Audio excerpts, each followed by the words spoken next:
Good evening from Downing Street, where I'm joined by Professor Angela McLean, Deputy Chief Scientific Advisor, and Yvonne Doyle, Medical Director, Public Health England. Before I provide an update on the economic situation, let me start by addressing the issue uppermost on people's minds: personal protective equipment, or PPE. This is an international challenge that many other countries are experiencing. Alongside the efforts of British businesses and our embassies around the world, we are working hard to get the PPE our frontline NHS and social care staff need. We have appointed Paul Dayton, formerly Chief Executive of the London 2012 Olympics, to lead on our domestic efforts to make and increase the supply of PPE. And we are receiving shipments of PPE regularly from suppliers in the UK and abroad. We're working to resolve the Turkish shipment of PPE as soon as possible, following some unexpected delays at the weekend. Today, we have unloaded a shipment of 140,000 gowns from Myanmar. And we are, of course, continuing to pursue every possible option for PPE procurement. Let me now turn to the economic situation. Exactly a month ago today, I stood at this lectern and said we would step in and help to pay people's wages. We promised this support would be available by the end of April. Today, we deliver our promise. HMRC opened the Coronavirus Job Retention Scheme at 8 o'clock this morning. As of 4 o'clock this afternoon, over 140,000 firms have applied, and the grants they'll receive will help pay the wages of more than 1 million people. 1 million people who, if they hadn't been furloughed, would have been at risk of losing their job. Firms applying today should receive their cash in 6 working days. HMRC will continue to provide updates on the number of people furloughed. And let me put on record my thanks to the thousands of staff at HMRC and HMT who have made this happen. People have come out of retirement, put aside their normal duties, and worked around the clock from their kitchen tables and spare rooms to get this new system up and running.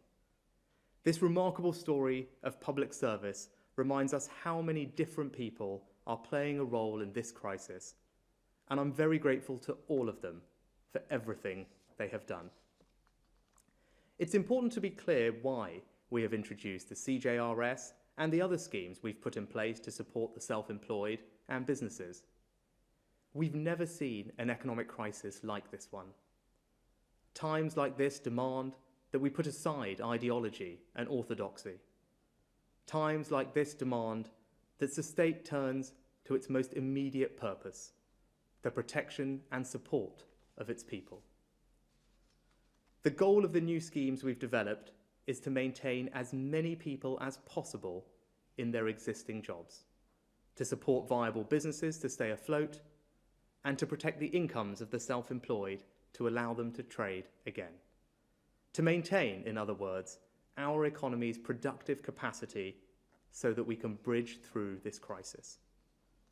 That is what we have done, and the Office of Budget Responsibility said last week that the situation would have been much worse if it hadn't been for our actions.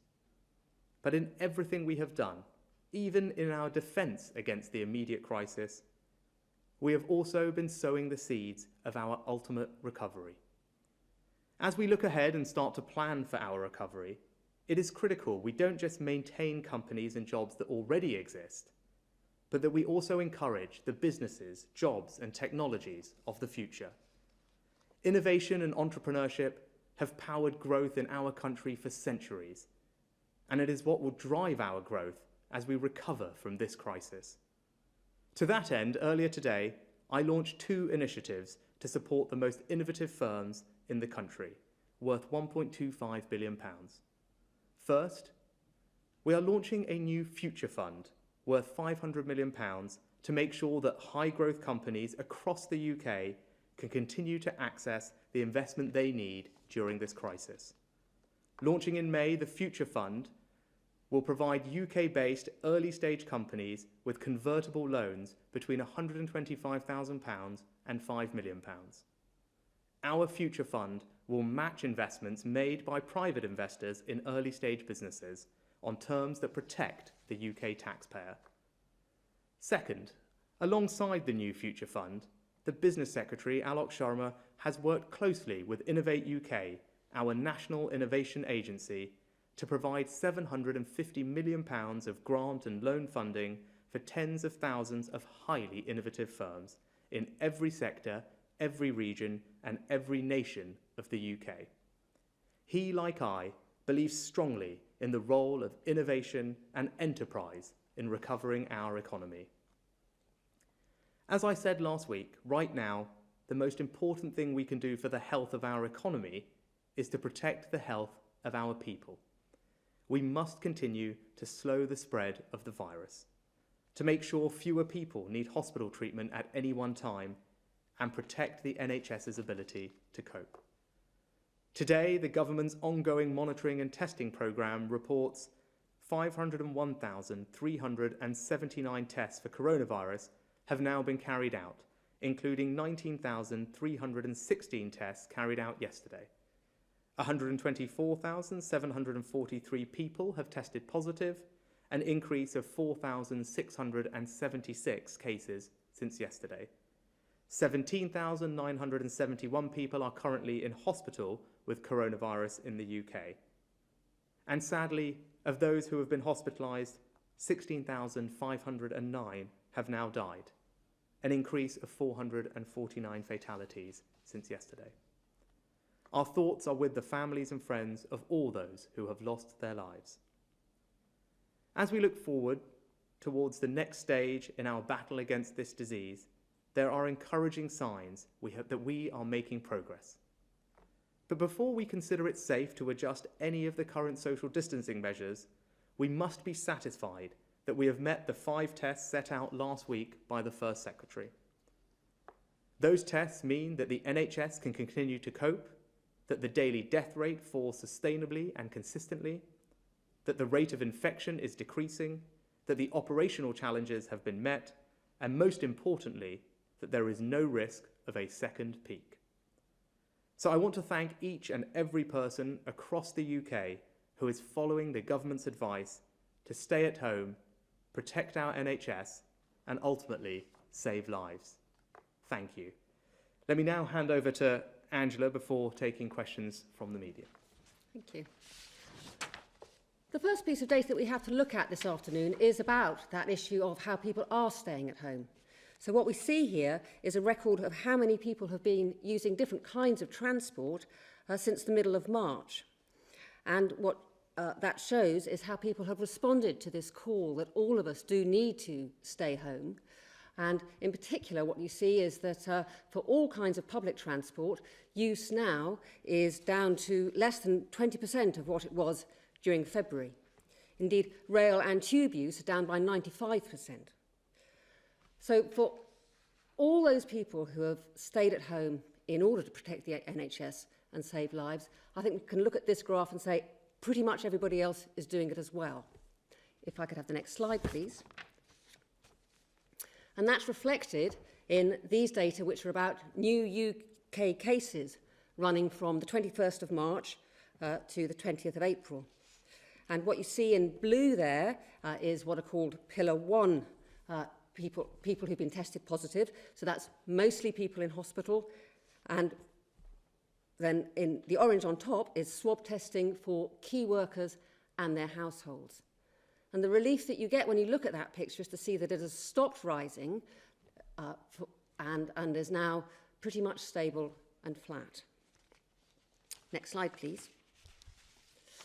And that's reflected in these data about people who are in hospital with COVID-19.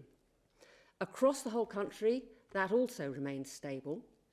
But here in London, this is now the 7th day in the row that those numbers have fallen. So that means that the balance between people who are going into hospital because they've fallen ill and people who are going home because they're well again now is in the opposite direction, so that there are fewer people each day in hospital with COVID. We're looking forward to seeing that pattern replicated across other regions of the country. Next slide, please. And finally, we get to the slide comparing how many people have died in the UK in comparison with other countries. And we have two different ways of keeping track of that here. We have the very up-to-date data, which goes right to yesterday, and that's UK, but only counts deaths that occurred, sadly, for people who are in hospital, and those are deaths by the date of registration. And then further back on that slide, you can see data from the UK for all settings, and that data takes longer to put together and present, so that's why on this slide that data is only a shorter data run. And with that, I will finish so that we can turn to questions. Brilliant. Thank you, Angela. Can we turn first to Hugh Pym from the BBC? Yes, thank you. I wanted to pick up on the issue of PPE, which you mentioned. We're hearing of continuing concerns amongst some health and care workers about PPE. Are you ashamed as a government that there are some NHS staff going into work who say they're worried about their safety because they fear their hospitals might run out of PPE? Thank you, Hugh. Absolutely, everybody working incredibly hard on the front line deserves to have the equipment they need to be able to do their job safely, and we're working round the clock to make sure that we can deliver on that. Obviously, a billion pieces of PPE have been delivered, I think 12 million yesterday, and as you heard from me, we're improving our sourcing internationally and domestically to make sure we can get the PPE we need, but in what is a very challenging international context. But people on the front line can rest assured that we are doing absolutely everything we can and straining everything we can to get the equipment that they need. I don't know, Yvonne, if you want to add anything. Thank you, Chancellor. So yes, Hugh, it is of concern, and obviously we want people who are working on the front line with patients at high risk to have what they need. And over this weekend, I know, for instance, that 12 million pieces have been delivered to 141 trusts. And as has been said, there's incredible work going on internationally in a very high burn rate situation, but also working to ensure that people use the guidance that is there in the most precautionary way to make the very best use in a safe way of what is available. So a difficult situation, undoubtedly, working very hard to make it better and trying to make sure we deliver to where it is most needed. Brilliant. Thank you. Does that, Hugh, answer the question? A quick follow-up on a business issue, Chancellor. Some small businesses say they're finding difficulty accessing loans. Are you considering extending the scheme and raising the government guarantees? Thank you for the question. So I think on this question of the guarantees, I'm not persuaded that moving to 100% guarantee is the right thing to do. I think if you take a step back and look at the sum total of everything we've done to support business, we've done a lot of direct cash support in the form of cash grants that are going to businesses. We've obviously cut business rates for a large number of businesses. So 1 million different businesses in each of those are benefiting. We're paying statutory sick pay bills. And of course, we have a very generous furlough scheme to help businesses.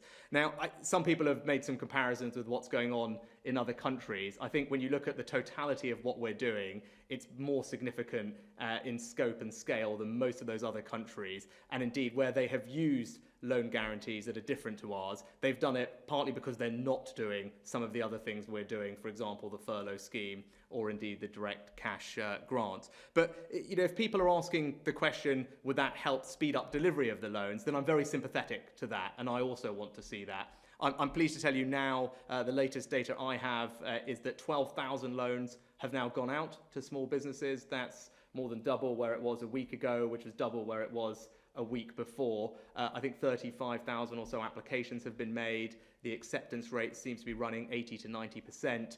So I think there's signs of progress there, which I'm watching very carefully, and also working with the British Business Bank and banks to see if there are any other elements of the process that we can streamline, simplify, or strip out bureaucracy. There are a couple of operational tweaks that I won't bore you with that we have made just recently that will also help. But rest assured, I'm watching it very carefully to ensure that credit gets to the businesses that do need it. Could we go next to Robert Peston from ITV? Good afternoon to you. The ONS seemed to indicate today with its data that your deaths in hospitals are underreporting the totality of deaths from COVID-19 by as much as 40%. Do you think that is right? Do you think that we will, when we get to the end of this, see the death rate roughly 40% odd higher than the numbers you've reported so far from hospitals? The Governor of the Bank of England does think that 100% guarantees would massively or significantly increase the volume of loans to small businesses. Why do you disagree with him, Chancellor? And finally, the Prime Minister appears to be signalling from his convalescence that we'll be living with something pretty close to the kind of lockdown we've got at the moment for many weeks and months. Can you confirm that?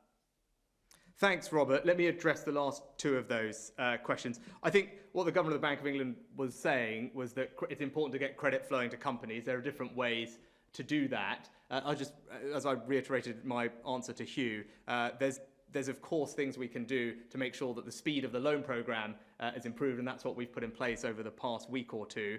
There's also just direct cash support that we've done for businesses. I think what he also said was there's obviously a fiscal cost to all of these things, and it's important to have be mindful of that. I think the scale of the intervention we've done fiscally, as I said, is more significant than almost any other developed country, and I think we've done it in a targeted and effective way that will be most beneficial to businesses. To your second question, as I said, we've been very clear at this stage of the crisis. We are absolutely focused on sticking to the guidance. We have, the First Secretary set out 5 tests last week, so for us to think about moving to the next stage. We are not there yet. And so it's very clear that for now, what we should focus on is following the guidance, staying at home to protect the NHS. And I think anything else that people might be speculating on is wrong. We're crystal clear on that message. And then perhaps on the data, Yvonne, would that be you to handle? Thank you, Chancellor. So, Robert, yes, undoubtedly the hospital data do not tell the whole story of total deaths. And this week, as for last week, we will have a comprehensive view of that later in the week from ONS. I don't know whether 40% is a correct figure. I couldn't really say that, but I would expect more. And we know now from looking at the pattern that 9 out of 10 deaths do occur in hospital. What I do feel is that the burden of mortality outside of hospital isn't evenly distributed throughout the country. It will mirror where, for instance, there may be more care homes or more hospices. So we'll see an uneven pattern of that, but we'll certainly know for sure later this week what the comprehensive number is. Brilliant. Thank you, Yvonne. Thank you, Robert. Can we turn next to Beth Rigby from Sky? Thank you, Chancellor. A question first for Professor Doyle, if I may. Some of the bodies representing medics are deeply concerned that Public Health England have downgraded PPA guidelines on Friday based on the availability of equipment rather than safety standards. Do you acknowledge that NHS staff are potentially risking their own safety to look after patients? And just to the Chancellor, you've put the furlough scheme in place until June. You now have some idea of take-up. Can you give us an estimate of the cost, and will you extend it further if necessary? Thanks, Beth. I'd say we don't have an estimate of take-up yet. It's just the first day that the scheme is opened. And as I said, I expect those numbers to continue to increase over the coming days, and I'll provide regular updates on them. I think the OBR set out an estimate of costs last week, which I would refer you to, and we did extend it last week. Given where we are, and given where we are in the crisis, and given where we are in the state of the economy, I thought that was the right decision to provide some long-term certainty for businesses and security for their employees. I can't tell you now what the future will look like. We keep these things under constant review, and it will depend on the evolution of how we move through this crisis and move to the next phase. And I think with your specific question on PPE, Yvonne will answer, but I would say I think in all cases, we've taken advice and guidance that is in line with the WHO, the CDC, and Public Health England. But I'll let Yvonne answer specifically. Thank you. Absolutely, Chancellor. And thank you, Beth. So the guidance remains exactly the same. What has happened over the weekend is to cover people really and give them some security in exceptional circumstances. Advice has been produced jointly with the NHS about how to be safe in circumstances where supplies may be at risk. And that is a very precautionary set of advice. It is not actually, it's quite the opposite to putting people at risk because there aren't enough supplies. It's trying to ensure that people are well secured and safe when there may not be enough supplies. And it also stresses how important it is not to take risks and when it is not right to do certain things in practice with the PPE. So it's very important that people understand what that is actually saying, and it is advice. The guidance has not been downgraded. Is that clear, Beth? Yeah, just to follow up, Professor Dodd, medics have told me that they feel that the guidelines are based on availability of equipment, not on safety standards, and they feel nervous. Can you understand why some NHS workers might feel if they go to work and they haven't got the equipment, they just can't stay in that environment? Of course, I understand people's anxieties on the front line where they're in a very uncertain situation, but I would stress again that the advice has been put out precisely to give them some information in those kind of circumstances about what is the right and what is not the right thing to do. And it is built entirely on the guidance that exists, and it is consistent with what WHO CDC say in exceptional circumstances should be done. Thank you, Yvonne. Thanks, Beth. Could we go next to Andy Bell from Channel 5? Yes, thank you very much. And really just to follow up on that. So if a worker in a care home, for instance, or if a doctor or a nurse in the NHS says, I am not prepared to go into my work because I'm not satisfied I have the correct PPE that is appropriate, would you support their decision not to go in? So in these circumstances, it's very difficult to give local advice in a local circumstance. But what we're very clear with guidance is that the guidance tell you what is the right thing to do and what is safe. And that is very much then based on people's judgment of that, its use, the risk assessment they're in. So certainly people have to make their decisions based on whether they are in a risky situation or not. And it's very difficult to legislate for all of that from a distance here. But just to say the guidance is very clear on what is safe and what is not safe to do. Thank you. Andy, do you want to follow up? Yep. Yeah, and can I also ask you, Chancellor, as the representative of the government, to sort of answer the question as well? It's not necessarily the local advice, it's the principle that if somebody feels they've been put in that position, is it okay for them to say that, and would you support that?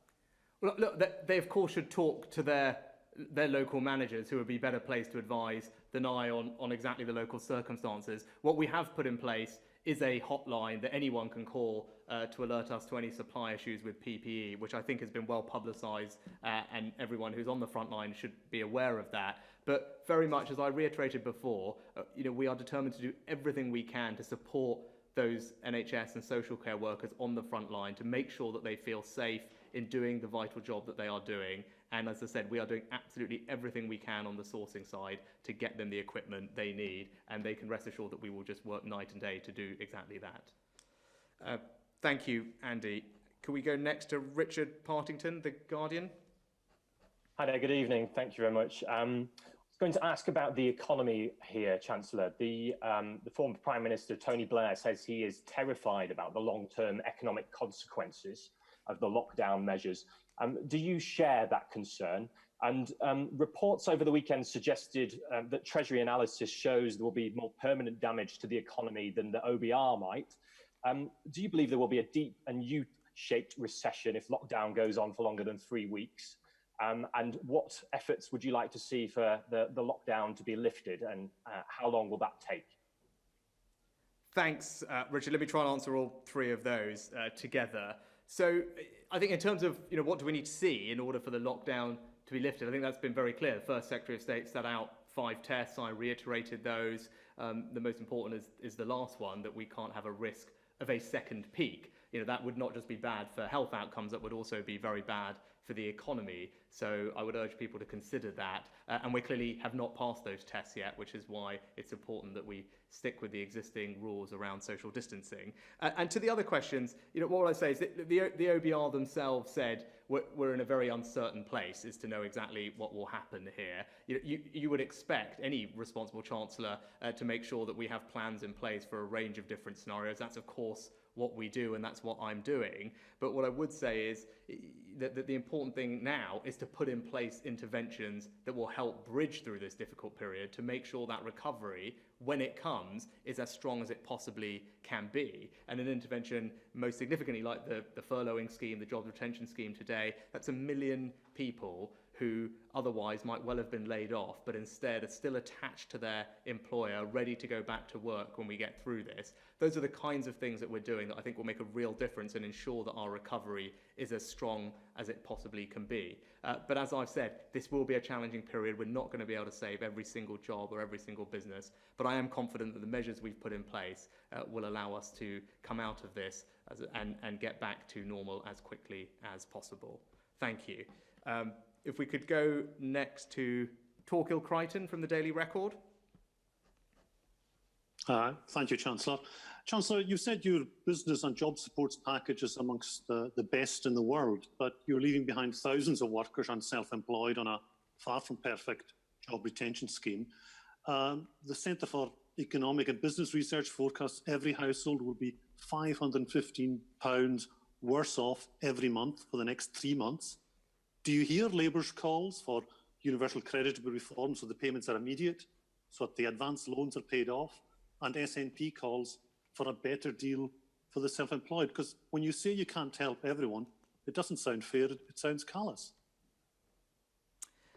Thank you, Torquil. With regard to the self-employed, actually, in other countries, I mean, not every single country has a scheme for self-employed people because of the complexity of dealing with it. I think our scheme covers 95% of those people who are majority self-employed and who we have information on. And I think when we put the scheme in place in conjunction with all the various trade associations representing self-employed, it was an accepted principle that, of course, we could only design a scheme to get money to people who we had tax records and information about. Otherwise, any scheme would be then open to enormous abuse and fraud. And that was a pretty accepted principle. We started with that base. We said we want to protect people who are mainly self-employed. That means people who make the majority of their income from self-employment. And of those, we've protected 95%. That's almost 4 million people who will, at the beginning of June, be able to apply and then receive payments in exactly the same way as those who are employed. 80% of their average self-employment income over the past few years, up to a maximum of $2,500 a month. So we've actually tried to treat them in the same way as possible, and that will be up and running reasonably soon. With regard to universal credit, what I would say is, you talk about the way it is possible for everybody to get payments on day one from the beginning. That system has been up in place for a while to make sure people can get that advance payment and they don't have to wait. That's something the Work and Pension Secretary has been very clear about and implementing. Removing the requirement for people to physically attend a job centre so they can do it easily and quickly on the phone. And also, we have injected about £7 billion into the welfare system to strengthen not just universal credit, but employment support allowance, the local housing allowance to support renters. All of those aspects of the welfare system have been strengthened so that the safety net there will be stronger for people who need to rely on it. So whether it's the furlough scheme, the self-employment scheme, or the interventions on the welfare side, I feel confident saying that we have taken extraordinary and unprecedented steps to provide as big a safety net for as many people as is practically possible. Hopefully that deals with your 3 questions. And can we go next to Liam Thorpe from the Liverpool Echo? Good afternoon, and thanks for having me. My first question is to Professor McLean. On the 11th of March, Liverpool hosted a Champions League match with Atletico Madrid, in which 3,000 football supporters from Madrid travelled across several major international transport hubs, despite there being a major outbreak of coronavirus in Madrid at the time that had left many people dead. On the same day, the Deputy CMO, Jenny Harry, said that the advice was that large events like this would not have a big impact on the transmission of the virus. And obviously, Cheltenham Festival went ahead as well. We've since in Liverpool seen a real surge in deaths. We have 250 people died in hospital, many more in the community. And the Madrid mayor has now come out and said that hosting that specific football match at that time was a real mistake. I was just wondering if, considering the advice then changed and mass gatherings were then banned, if the government is now prepared to accept that that was a mistake and that match and other events around the time should never have gone ahead. And quickly for the Chancellor, if I may, Liverpool Council, like many town halls across the country, seemed to very much bear the brunt of the austerity agenda that followed the last financial crash. I'm sure you will accept, councils across the country, particularly when it comes to social care, are really stepping up and leading the charge in communities in tackling the coronavirus. I was wondering if you could give a cast iron guarantee to councils, to town halls, to local leaders, that they will not be the ones to pay the ultimate price when it comes to the economic impact, and that they will get a fair funding settlement that won't put the people that they care for at more risk. Angela, do you want to start on the first question? Sure. Yeah. I'm genuinely sad to hear that so many people in Liverpool have been unwell and so many have died. I think what the question you raised really has to be put into the context of what was the general policy at the time. So if we're at a bit of our recent history where we were living our lives as normal, in that circumstance, going to a football match is not a particularly large extra risk. However, once you get to a situation of our strange lives as we live them now, where we spend all our time basically at home, of course you wouldn't add on an extra risk of lots and lots of people all going off to the same place at the same time. I think it'll be very interesting to see in the future, when all the science is done, what relationship there is between the viruses that have circulated in Liverpool and the viruses that have circulated in Spain. That's certainly an interesting hypothesis you raised there. Liam, yeah, I can address your other question. I used to be a local government minister, so I know firsthand the incredible work that councils up and down the country do, and they have risen to the challenge of tackling this emergency amazingly well. We absolutely want to support them during this period and get them the resources that they need. My colleague, the local government secretary, just this weekend announced £1.6 billion in incremental funding for local authorities. That brings the total extra funding that we've provided during this crisis to over £3 billion to provide extra resources to them to help them get through, provide the extra services they are, and demonstrates, I think, our commitment to stand shoulder to shoulder with all those people on the front line, whether they're our local government, public servants, or indeed those in our NHS. So I said, hopefully we've delivered on our commitment and will continue to do so to support local government. Sorry, did you have a follow-up, Liam? Yeah, just as the government's representative here, looking back at the first question I asked there, considering that the guidance changed and mass gatherings were banned, do you think the government was too slow to cancel major sporting fixtures like football matches and the Cheltenham Festival, and we may now be seeing the effects of that? No, I echo what Angela said. At every stage in this crisis, we have been guided by the scientific advice and have been making the right decisions at the right time.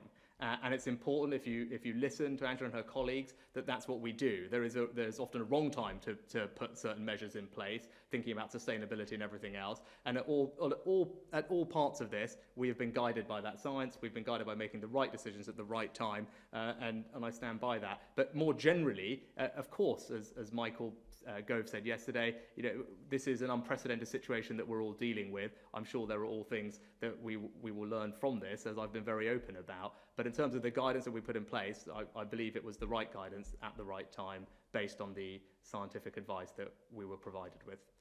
And then Michael Stothard from Sifted. Hi, I've got two economic questions about the Startup Fund and then one for Angela McLean, if you'll permit me. First question for the Chancellor. This Futures Fund will likely mean that the UK government will, for pretty much the first time, own equity stakes in a large number of UK startups. It's seemingly a move towards a more French and German approach, where the state is regularly taking equity stakes to help startups.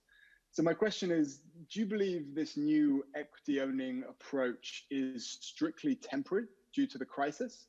Or does this signal a broader shift in government policy towards startups, with taking equity a new tool that's now really in play for the government? The second, just economic question, Sifted is a startup itself. We're new media backed by the Financial Times writing about startups. We know firsthand that a lot of startups run with very short cash runways. There's obviously been some criticism of the British Business Bank in terms of delivering on some of the other funds. What assurances can you give to startups that this money will come quickly? Because 6 months may be too late for a lot of high growth startups. And then finally, sorry, just for Angela McLean, on a totally different topic, the Deputy Governor of the Bank of England today said it wasn't clear if people would return to work and normal life even after restrictions are lifted. People are clearly very scared. Do you have any behavioural modelling which could predict how people will respond when the lockdown is eventually relaxed? Thanks, Michael. Angela, do you want to go first, and then I can conclude? That's a terrific question. We certainly spend a lot of time speaking to behavioural scientists. There are behavioural scientists on Sage. We have a whole subgroup called SPI-B, which is full of behavioural scientists. And everything we do, we talk to them very carefully about what they expect to happen. And they're very terrific, very careful scientists. And I honestly think if they were here now, they would say, these are unprecedented times. That makes it really quite difficult to predict how people will behave in the future. So I'm very happy to go in and ask them if they are thinking about, mostly what they do is look for data that can help us think through how people will behave given how they've behaved in the past. And whether people will, how much people will go back to work, should it become, when and if it becomes available, I think it would be a very hard thing to predict given just what strange days we're in.